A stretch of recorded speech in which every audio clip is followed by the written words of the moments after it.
नमस्कार। कला एकेडमी के इस चैनल पर आप सबका स्वागत करती हूँ। आज हम आगे की कहानी गैंग्रीन का वाचन कर उसके महत्वपूर्ण बिंदुओं को समझने का प्रयास करेंगे। तो आइए इस कहानी को हम समझते हैं। सच्चिदानंद हीरानंद वात्स्यायन अगे। कहानी है गैंग्रीन, जिसका पहले नाम रोज था। यह वास्तविक घटना पर आधारित कहानी है। रचनाकार अगे हैं और रचना काल मई 1934 ईस्वी, जो डलहौजी नामक स्थान पर रचित है। पहले यह कहानी रोज के नाम से प्रकाशित हुआ था। मार्च 1982 ईस्वी में रचनाकार द्वारा नाम परिवर्तित कर गैंग्रीन कर दिया गया। विपथ गाह 1937 ईस्वी प्रथम संस्करण रोज के नाम से था। विपथ गाह 1990 ईस्वी पंचम संस्करण गैंग्रीन कहानी संग्रह में संकलित है। संपूर्ण कहानी उत्तम पुरुष में रचित है। कहानी के पात्र हैं मालती, कहानी की नायिका है। महेश्वर मालती का पति। महेश्वर गैंग्रीन रोग से ग्रस्त मरीजों का ऑपरेशन करते हैं। टीटी महेश्वर और मालती का बच्चा है। कथाकार अतिथि मालती के बचपन का मित्र और रिश्ते में भाई हैं। कहानी की विशेषताएं इस प्रकार हैं। इस कहानी में विवाहित नारी के अभाव में घुटते हुए व्यक्तित्व का चित्रण है। गैंग्रीन का मतलब होता है जब शरीर के किसी भाग में चोट लग जाती है और वह चोट सही तरीके से ठीक नहीं होता है, तब कुछ दिनों के बाद वह सड़ने लगता है। उसे गैंग्रीन नाम से जाना जाता है। इस कहानी में अकेलेपन में घुटती हुई, अभावग्रस्त, नीरस, उदास, दुख से छटपटाती हुई स्त्री की करुण चित्रण है। मध्यवर्गीय परिवार में यांत्रिक जीवन बिताने वाली उदास स्त्री की मानसिक पीड़ा का चित्रण है। कहानी के निम्नलिखित 3 भाग हैं। प्रथम भाग में कथाकार द्वारा मालती से मिलने जाना, मालती द्वारा औपचारिक रूप से स्वागत करना, उसे पूछे गए प्रश्नों का उत्तर केवल हाँ या ना में देना। इस भाग में मालती का बाह्य स्थिति का चित्रण है। दूसरे भाग का केंद्र बिंदु मालती है। लेखक द्वारा इस भाग में उसके यांत्रिक एवं नीरस जीवन प्रणाली का चित्रण है। तीसरे भाग में महेश्वर द्वारा गैंग्रीन रोग से ग्रस्त मरीजों का उपचार करने का और मालती द्वारा जीवन में किए गए समझौते का चित्रण है। अब हम कहानी का वाचन शुरू करते हैं। गैंग्रीन रोज, जिसका पहले नाम था कहानी। दोपहर में उस सूनेपन आंगन में पैर रखते ही मुझे ऐसा जान पड़ा मानो उस पर किसी शाप की छाया मंडरा रही हो। उसके वातावरण में कुछ ऐसा अकथ्य, अस्पृश्य, किंतु फिर भी बोझिल और प्रकंपमय और घना सा फैल रहा था। मेरी आहट सुनते ही मालती बाहर निकली। मुझे देखकर, पहचान कर उसकी मुरझाई हुई मुख मुद्रा तनिक सी मीठे विस्मय से जागी सी और फिर पूर्ववत हो गई। उसने कहा, आ जाओ, और फिर बिना उत्तर की प्रतीक्षा किए भीतर की ओर चली गई। मैं भी उसके पीछे हो लिया। भीतर पहुंचकर मैंने पूछा, वे यहाँ नहीं हैं? अभी आए नहीं दफ्तर में से, थोड़ी देर में आ जाएंगे। कोई 1:30-2 बजे आया करते हैं। कब से गए हुए हैं? सवेरे उठते ही चले जाते हैं। मैं हूँ कहकर पूछने को हुआ, और तुम इतनी देर क्या करती हो? पर फिर सोचा, आते ही एकाएक प्रश्न ठीक नहीं। मैं कमरे के चारों ओर देखने लगा। मालती एक पंखा उठा लाई और मुझे हवा करने लगी। मैं आपत्ति करते हुए कहा, नहीं, मुझे नहीं चाहिए। पर वह नहीं मानी। बोली, वाह, चाहिए कैसे नहीं? इतनी धूप में तो आए हो। यहाँ तो मैंने कहा, अच्छा लाओ, मुझे दे दो। वह शायद ना करने वाली थी, पर तभी दूसरे कमरे से शिशु के रोने की आवाज़ सुनकर उसने चुपचाप पंखा मुझे दे दिया और घुटनों पर हाथ टेक कर एक थकी हुई ऊँ करके उठी और भीतर चली गई। मैं उसके जाते हुए दुबले शरीर को देखकर सोचता रहा, यह क्या है? यह कैसी छाया सी इस घर पर छाई हुई है? मालती मेरी दूर के रिश्ते की बहन है, किंतु उसे सखी कहना ही उचित है, क्योंकि हमारा परस्पर संबंध सख्य का ही रहा। हम बचपन से इकट्ठे खेले हैं, इकट्ठे लड़े और पिटे हक, और हमारी पढ़ाई भी बहुत सी इकट्ठे ही हुई थी, और हमारे व्यवहार में सदा सख्य की स्वेच्छा और स्वच्छंदता रही। वह कभी भ्रातृत्व के या बड़े छोटेपन के बंधनों में नहीं घिरा। मैं आज कोई 4 वर्ष बाद उसे देखने आया हूँ। जब मैंने उसे इससे पूर्व देखा था तब वह लड़की ही थी। अब वह विवाहिता है, एक बच्चे की माँ भी है। इससे कोई परिवर्तन उसमें आया होगा, और यदि आया होगा तो क्या, यह मैंने अभी सोचा नहीं था। किंतु अब उसकी पीठ की ओर देखता हूँ, मैं सोच रहा था पीठ की ओर देखता हुआ मैं सोच रहा था, यह कैसी छाया इस घर पर छाई हुई है, और विशेषतया मालती पर। मालती बच्चे को लेकर लौट आई और फिर मुझसे कुछ दूर नीचे बिछी हुई दरी पर बैठ गई। मैंने अपनी कुर्सी घुमाकर कुछ उसकी ओर उन्मुख होकर पूछा, इसका नाम क्या है? मालती ने बच्चों की ओर देखते हुए उत्तर दिया, नाम तो कोई निश्चित नहीं किया, वैसे टिट्टी कहते हैं। मैंने उसे बुलाया, टिट्टी टिट्टी आजा, पर वह अपनी बड़ी बड़ी आँखों से मेरी ओर देखता हुआ अपनी माँ से चिपट गया और रुआंसा सा होकर कहने लगा, ऊहूँ ऊहूँ ऊहूँ ऊँ। मालती ने फिर उसकी ओर एक नज़र देखा और फिर बाहर आंगन की ओर देखने लगी। काफ़ी देर मौन रहा। थोड़ी देर तक तो वह मौन आकस्मिक ही था, जिसमें मैं प्रतीक्षा में था कि मालती कुछ पूछे, किंतु उसके बाद एकाएक मुझे ध्यान हुआ, मालती ने कोई बात ही नहीं की। यह भी नहीं पूछा कि मैं कैसा हूँ, कैसे आया हूँ। चुप बैठी है। क्या विवाह के 2 वर्ष में ही वह बीते दिन भूल गई, या अब मुझे दूर इस विशेष अंतर पर रखना चाहती है? क्योंकि वह निर्बाध स्वच्छंदता अब तो नहीं हो सकती, पर फिर भी ऐसा मौन जैसा अजनबी से भी नहीं होना चाहिए। मैंने कुछ खिन्न सा होकर दूसरी ओर देखते हुए कहा, जान पड़ता है तुम्हें मेरे आने से विशेष प्रसन्नता नहीं हुई। उसने एकाएक चौंक कर कहा, हूँ। यह हूँ प्रश्न सूचक था, किंतु इसलिए नहीं कि मालती ने मेरी बात सुनी नहीं थी, केवल विस्मय के कारण। इसलिए मैंने अपनी बात दोहराई नहीं, चुप बैठा रहा। मालती कुछ बोली ही नहीं। थोड़ी देर बाद मैंने उसकी ओर देखा। वह एकटक मेरी ओर देख रही थी, किंतु मेरे उधर उन्मुख होते ही उसने आंखें नीची कर ली। फिर भी मैंने देख उन आँखों में कुछ विचित्र सा भाव था, मानो मालती के भीतर कहीं कुछ चेष्टा कर रहा हो, किसी बीती हुई बात को याद करने की, किसी बिखरे हुए वायुमंडल को पुनः जगाकर गतिमान करने कभी किसी टूटे हुए व्यवहार तंतु को पुनरुज्जीवित करने की, और चेष्टा में सफल न हो रहा हो। वैसे जैसे बहुत देर से प्रयोग में न लाए हुए अंग को व्यक्ति एकाएक उठाने लगे और पाए कि वह उठता ही नहीं है, चीर विस्मृत में मानो मर गया है। उतने क्षण बल से उठ नहीं सकता। मुझे ऐसा जान पड़ा मानो किसी जीवित प्राणी के गले में किसी मृत जंतु का तौक डाल दिया गया हो। वह उसे उतार कर फेंकना चाहे पर उतार ना पाए। तभी किसी ने किवाड़ खटखटाए।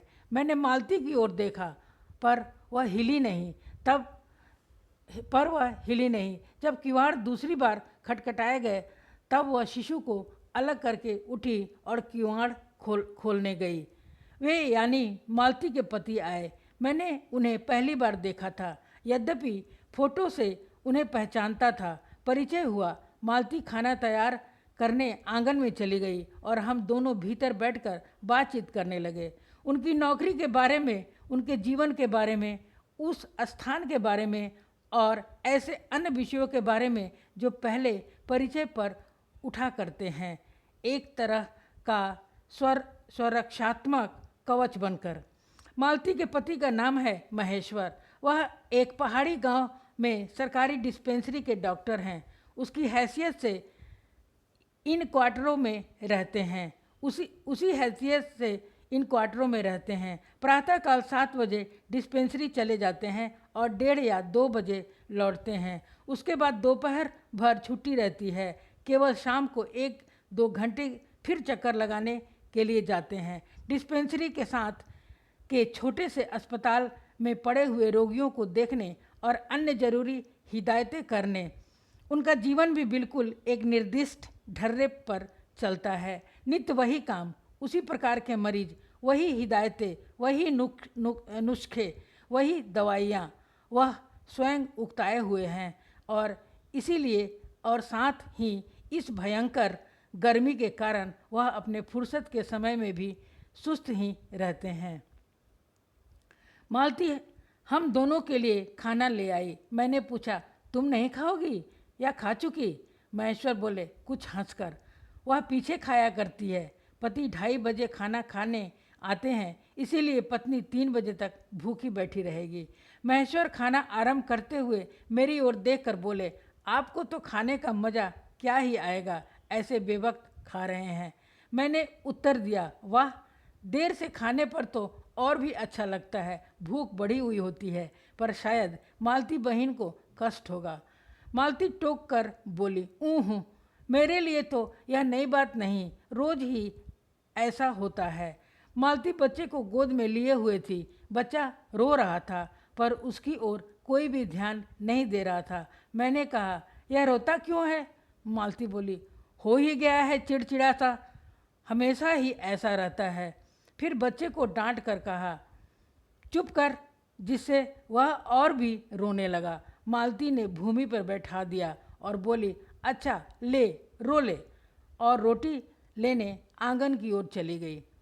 जब हमने भोजन समाप्त किया तब 3 बजने वाले थे। महेश्वर ने बताया कि उन्हें आज जल्दी अस्पताल जाना है। वहाँ 1-2 चिंताजनक केस आए हुए हैं जिनका ऑपरेशन करना पड़ेगा। 2 की शायद टांग काटनी पड़े, गैंग्रीन हो गया है। थोड़ी ही देर में वह चले गए। मालती किवाड़ बंद कर आई और मेरे पास बैठने ही लगी थी कि मैंने कहा, अब खाना खा लो, मैं उतनी देर टिट्टी से खेलता हूँ। वह बोली, खा लूँगी, मेरे खाने की कौन बात है, किंतु चली गई। मैं टिट्टी को हाथ में लेकर झुलाने लगा, जिससे वह कुछ देर के लिए शांत हो गया। दूर शायद अस्पताल में ही 3 खड़के एकाएक मैं चौंका। मैंने सुना मालती वहीं आंगन में बैठी अपने आप ही एक लंबी सी थकी हुई सांस के साथ कह रही है, 3 बज गए, मानो बड़ी तपस्या के बाद कोई कार्य संपन्न हो गया हो। थोड़ी ही देर में मालती फिर आ गई। मैंने पूछा, तुम्हारे लिए कुछ बचा भी था? सब कुछ तो बहुत था। हाँ, बहुत था। भाजी तो सारी मैं ही खा गया था। वहाँ बचा कुछ होगा नहीं, वहाँ बचा कुछ होगा नहीं। यूँ ही रौब तो न जमाओ कि बहुत था, मैंने हंसकर कहा। मालती मानो किसी और विषय की बात कहती हुई बोली, यहाँ सब्जी वब्जी तो कुछ होती ही नहीं, कोई आता जाता है तो नीचे से मंगा लेते हैं। मुझे आए 15 दिन हुए हैं, जो सब्जी साथ लाए थे वही अभी बढ़ती जा रही है। मैंने पूछा, नौकर कोई नहीं है? कोई ठीक मिला नहीं, शायद 2-1 दिन में हो जाए। बर्तन भी तुम ही मांजती हो? और कौन? कहकर मालती क्षण भर आंगन में जाकर लौट आई। मैंने पूछा, कहाँ गई थी? आज पानी ही नहीं है, बर्तन कैसे मंजेंगे? क्यों, पानी को क्या हुआ? रोज ही होता है, कभी वक्त पर तो आता नहीं। आज शाम को 7 बजे आएगा, तब बर्तन मांजेंगे। चलो, तुम्हें 7 बजे तक तो छुट्टी हुई। कहते हुए मैं मन ही मन सोचने लगा, अब इसे रात के 11 बजे तक काम करना पड़ेगा। छुट्टी क्या खाक हुई? यही उसने कहा। मेरे पास कोई उत्तर नहीं था, पर मेरी सहायता टिट्टी ने कहा एकाएक फिर रोने लगा और मालती के पास जाने की चेष्टा करने लगा। मैंने उसे दे दिया। थोड़ी देर फिर मौन रहा। मैंने जेब से अपनी नोटबुक निकाली और पिछले दिनों के लिखे हुए नोट देखने लगा। तब मालती को याद आया कि उसने मेरे जाने का कारण तो पूछा नहीं और बोली, यहाँ आए कैसे? मैंने कहा ही तो अच्छा, अब याद आया, तुमसे मिलने आया था। और क्या करने? तो दो एक दिन रहेंगे ना? नहीं, कल चला जाऊंगा, जरूरी जाना है। मालती कुछ नहीं बोली, कुछ खिन्न सी हो गई। मैं फिर नोटबुक की तरफ देखने लगा। थोड़ी देर बाद मुझे ही ध्यान हुआ, मैं आया तो हूँ मालती से मिलने, किंतु यहाँ वह बात करने को बैठी है और मैं पढ़ रहा हूँ। पर बात भी क्या की जाए? मुझे ऐसा लग रहा था कि इस घर पर जो छाया घिरी हुई है वह अज्ञात रहकर भी मानो मुझे भी वश कर रही है। मुझे भी वश कर रही है। मैं भी वैसा ही नीरस निर्जीव सा हो रहा हूँ, जैसे यह घर, जैसे मालती। मैंने पूछा, तुम कुछ पढ़ती लिखती नहीं? नहीं। मैं चारों ओर देखने लगा कि कहीं किताबें दिख पड़े। यहाँ कहकर मालती थोड़ा सा हंस पड़ी, हंस दी। वह हंसी कह रही थी, यहाँ पढ़ने को क्या? मैंने कहा, अच्छा, मैं वापस जाकर जरूर कुछ पुस्तकें भेजूंगा। और वार्तालाप फिर समाप्त हो गया। थोड़ी देर बाद मालती ने फिर पूछा, आए कैसे हो? लारी में? पैदल? इतनी दूर बड़ी हिम्मत की? आखिर तुमसे मिलने आया हूँ। ऐसे ही आए हो? नहीं, कुली पीछे आ रहा है सामान लेकर। मैंने सोचा बिस्तरा ले ही चलूं। अच्छा किया, यहाँ तो बस, कहकर मालती चुप रह गई। फिर बोली, तब तुम थके होगे, लेट जाओ। नहीं, बिल्कुल नहीं थका। रहने भी दो, थके नहीं, भला थके हैं। और तुम क्या करोगी? मैं बर्तन मांज रखती हूँ, पानी आएगा तो धुल जाएगा। थोड़ी देर में मालती उठी और चली गई, टीटी को साथ लेकर। तब मैं भी लेट गया और छत की ओर देखने लगा। मेरे विचारों के साथ आंगन से आती हुई बर्तनों के घिसने की खन खन ध्वनि मिलकर एक स्वर उत्पन्न करने लगी, जिसके कारण मेरे अंग धीरे धीरे ढीले पड़ने लगे। मैं ऊँघने लगा। एकाएक वह एक स्वर टूट गया, मौन हो गया। इससे मेरी तंद्रा भी टूटी। मैं उस मौन में सुनने लगा। 4 खड़क रहे थे और इसी का पहला घंटा सुनकर मालती रुक गई थी। वहीं 3 बजे वाली बात मैंने फिर देखी, अब की बार और उग्र रूप में। मैंने सुना मालती एक बिल्कुल अनैच्छिक, अनुभूतिहीन, नीरस, यत्रवत, वह भी थके हुए यत्र के से स्वर में कह रही है, 4 बज गए, मानो इस अनैच्छिक समय गिनने में ही उसका मशीन तुल्य जीवन बीतता हो। वैसे ही जैसे मोटर का स्पीडोमीटर यत्रवत फासला नापता जाता है और यंत्रवत विश्रांत स्वर में कहता है कि मैंने अपने अमित शून्य पथ का इतना अंश तय कर लिया, न जाने कब कैसे मुझे नींद आ गई। तब वह कभी के बज चुके थे जब किसी के आने की आहट से मेरी नींद खुली। मैंने देखा कि महेश्वर लौट आए हैं और उनके साथ ही बिस्तर लिए हुए मेरा कुली। मैं मुंह धोने को पानी मांगने को ही था कि मुझे याद आया, पानी नहीं होगा। मैंने हाथों से मुंह पोंछते पोंछते महेश्वर से पूछा, आपने बड़ी देर की? उन्होंने किंचित ग्लानि भरे स्वर में कहा, हाँ, आज वह गैंग्रीन का ऑपरेशन करना ही पड़ा। एक कर आया हूँ, दूसरे को एम्बुलेंस में बड़े अस्पताल भिजवा दिया है। मैंने पूछा, गैंग्रीन कैसे हो गया? एक कांटा चुभा था, उसी से हो गया। बड़े लापरवाह लोग होते हैं यहाँ के। मैंने पूछा, यहाँ आपको केस अच्छे मिल जाते हैं? आय के लिहाज से नहीं, डॉक्टरी के अभ्यास के लिए। बोले, हाँ, मिल ही जाते हैं। यही गैंग्रीन हर दूसरे चौथे दिन एक केस आ जाता है, नीचे बड़े अस्पताल में भी। मालती आंगन से ही सुन रही थी। अब आ गई बोली, हाँ केस बनाते देर क्या लगती है, कांटा चुभा था, इस पर टांग काटनी पड़े, यह भी कोई डॉक्टरी है। हर दूसरे दिन किसी की टांग किसी की बाँह काट आते हैं, इसी का नाम है अच्छा अभ्यास। महेश्वर हंसे बोले, ना काटे तो उसकी जान गंवाए। हाँ, पहले तो दुनिया में कांटे ही नहीं होते होंगे, आज तक तो सुना नहीं था कि कांटों के चुभने से मर जाते हैं। महेश्वर ने उत्तर नहीं दिया, मुस्कुरा दिए। मालती मेरी ओर देखकर बोली, ऐसे ही होते हैं डॉक्टर, सरकारी अस्पताल है ना, क्या परवाह है, मैं तो रोज़ ही ऐसी बातें सुनती हूँ। आज कोई मुर जाए तो ख्याल ही नहीं आता। पहले तो रात रात भर नींद नहीं आया करती थी। तभी आंगन में खुले हुए नल ने कहा, टिप टिप टिप टिप टिप टिप। मालती ने कहा, पानी, और उठकर चली गई। खनखनाहट से हमने जाना बर्तन धोए जाने लगे हैं। टिट्टी महेश्वर की टांगों के सहारे खड़ा मेरी ओर देख रहा था। अब एकाएक उन्हें छोड़ मालती की ओर खिसकता हुआ चला। महेश्वर ने कहा, उधर मत जा, और उसे गोद में उठा लिया।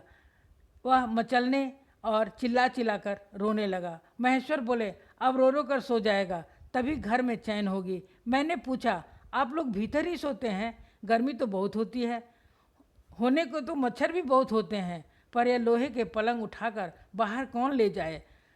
अब कि नीचे जाएंगे तो चारपाइयाँ ले आएंगे। फिर कुछ रुक कर बोले, अच्छा तो बाहर ही सोएंगे, आपके आने का इतना लाभ ही होगा। टिट्टी अभी तक रोता ही जा रहा था। महेश्वर ने उसे एक पलंग पर बिठा दिया और पलंग बाहर खींचने लगे। मैंने कहा, मैं मदद करता हूँ, और दूसरी ओर से पलंग उठाकर निकलवा दिया। अब हम तीनों, महेश्वर, टिट्टी और मैं, पलंग पर बैठ गए और वार्तालाप के लिए उपयुक्त विषय न पाकर उस कमी को छुपाने के लिए टिट्टी से खेलने लगे। बाहर आकर वह कुछ चुप हो गया था, किंतु बीच बीच में जैसे एकाएक कोई भूला हुआ कर्तव्य याद करके रो उठता था और फिर एकदम चुप हो जाता। और कभी कभी हम हंस पड़ते थे या महेश्वर उसके बारे में कुछ बात कह देते थे। मालती बर्तन धो चुकी थी जब वह उन्हें लेकर आंगन के एक ओर रसोई छप्पर की ओर चली। तब महेश्वर ने कहा, थोड़े से आम लाया हूँ, वह भी धो लेना। कहाँ है? अंगीठी पर रखे हैं, कागज में लिपटे हुए हैं। मालती ने भीतर जाकर आम उठाए और अपने आंचल में डाल लिए। जिस कागज में वे लिपटे हुए थे वह किसी पुराने अखबार का टुकड़ा था। मालती चलती चलती संध्या के उस क्षीण प्रकाश में उसी को पढ़ती जा रही थी। वह नल के पास जाकर खड़ी उसे पढ़ती रही। जब दोनों ओर पढ़ चुकी तब एक लंबी सांस लेकर उसे फेंक कर आम धोने लगी। मुझे एकाएक याद आया, बहुत दिनों की बात थी जब हम अभी स्कूल में भर्ती ही हुए थे, जब हमारा सबसे बड़ा सुख, सबसे बड़ी विजय थी हाजिरी हो चुकने के बाद चोरी के क्लास से निकल भागना और स्कूल से कुछ दूरी पर आम के बगीचे में पेड़ों में चढ़कर कच्ची आमियाँ तोड़ खाना। मुझे याद आया, कभी जब मैं भाग जाता और मालती नहीं आ पाती थी तब मैं भी खिन्न मन लौट आया करता था। मालती कुछ नहीं पढ़ती थी। उसके माता पिता तंग थे। एक दिन उसके पिता ने उसे एक पुस्तक ला कर दी और कहा कि इसके 20 पेज रोज पढ़ा करो। हफ्ते भर बाद मैं देखूं कि इसे समाप्त कर चुकी हो, नहीं तो मार कर चमड़ी उधेड़ दूंगा। मालती ने चुपचाप किताब ले ली, पर क्या उसने पढ़ी? वह नित्य ही उसके 10 पन्ने 20 पेज फाड़ कर फेंक देती। वह नित्य ही उसके 10 पन्ने 20 पेज फाड़ कर फेंक देती। अपने खेल में किसी भांति फर्क न पड़ने देती। जब 8वें दिन उसके पिता ने पूछा, किताब समाप्त कर ली? तो उत्तर दिया, हाँ कर ली। पिता ने कहा, लाओ मैं प्रश्न पूछूंगा। तो चुप खड़ी रही। पिता ने फिर कहा तो उद्धत स्वर में बोली, किताब मैंने फाड़ कर फेंक दी है, मैं नहीं पढ़ूंगी। उसके बाद वह बहुत पीटी, पर वह अलग बात है। इस समय मैं यही सोच रहा था कि वही उद्धत और चंचल मालती आज कितनी सीधी हो गई है, कितनी शांत और एक अखबार के टुकड़े को तरसती है। यह क्या? यह तभी महेश्वर ने पूछा, रोटी कब बनेगी? बस अभी बनाती हूँ।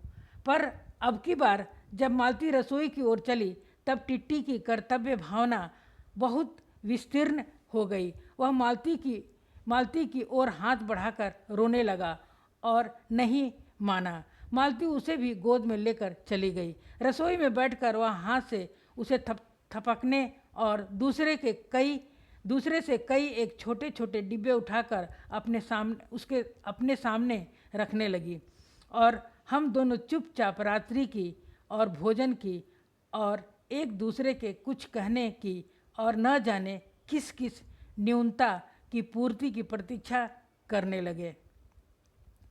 हम भोजन कर चुके थे और बिस्तरों पर लेट गए थे और टिट्टी सो गया था। मालती पलंग के एक ओर मोमजामा बिछाकर उसे उस पर लिटा गई थी।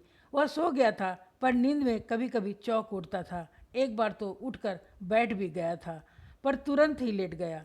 मैंने महेश्वर से पूछा, आप तो थके होंगे, सो जाइए। वह बोले, थके तो आप अधिक होंगे, 18 मील पैदल चलकर आए हैं। किंतु उनके स्वर में मानो जोड़ दिया, थका तो मैं भी हूँ।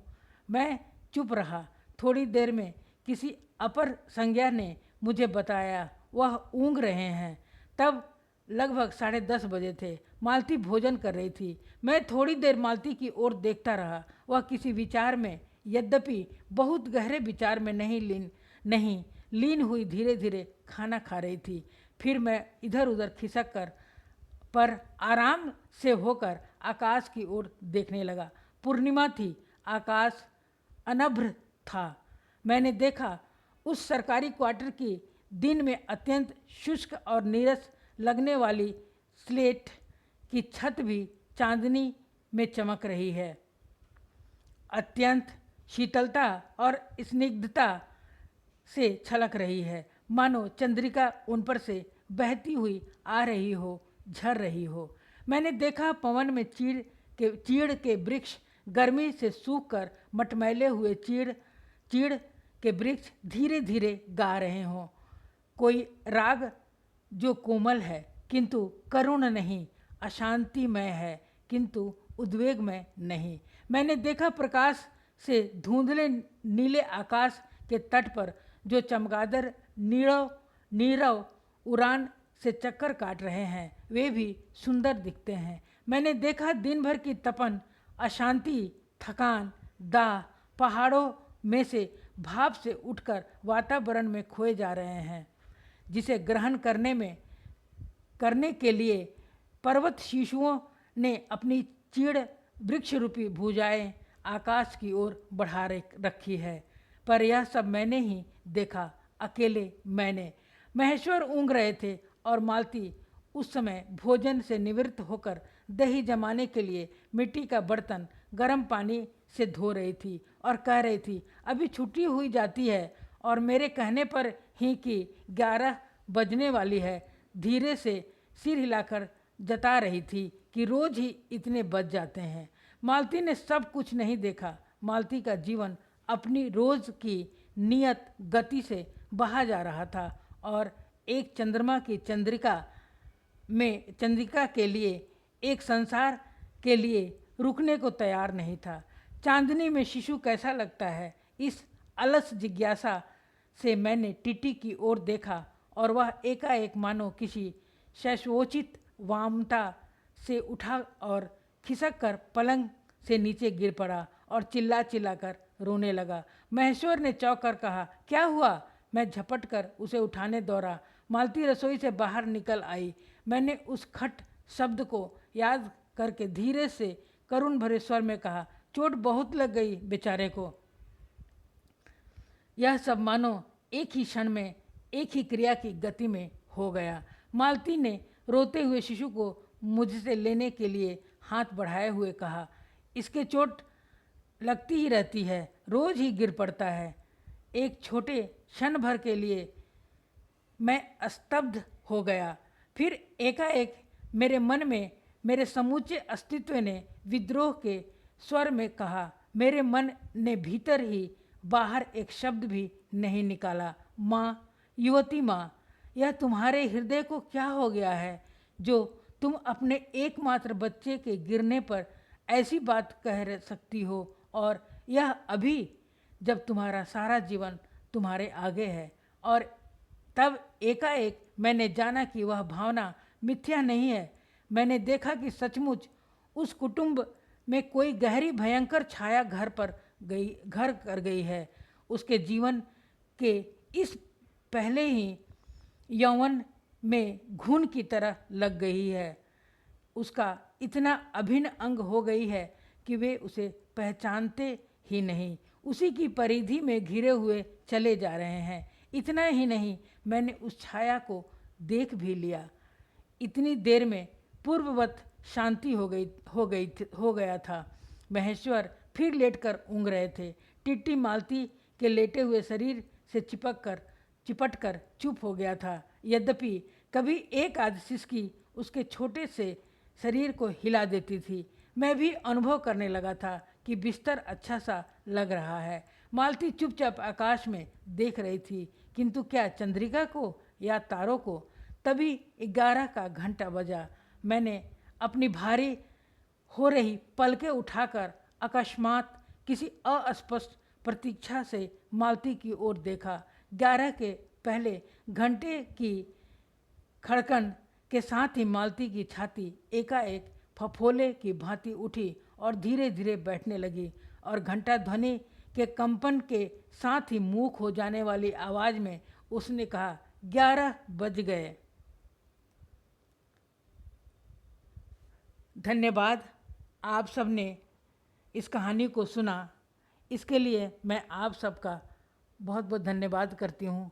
कृपया वीडियो को लाइक, सब्सक्राइब और शेयर अवश्य करें, ताकि अन्य ज़रूरतमंद विद्यार्थी भी लाभान्वित हो सके।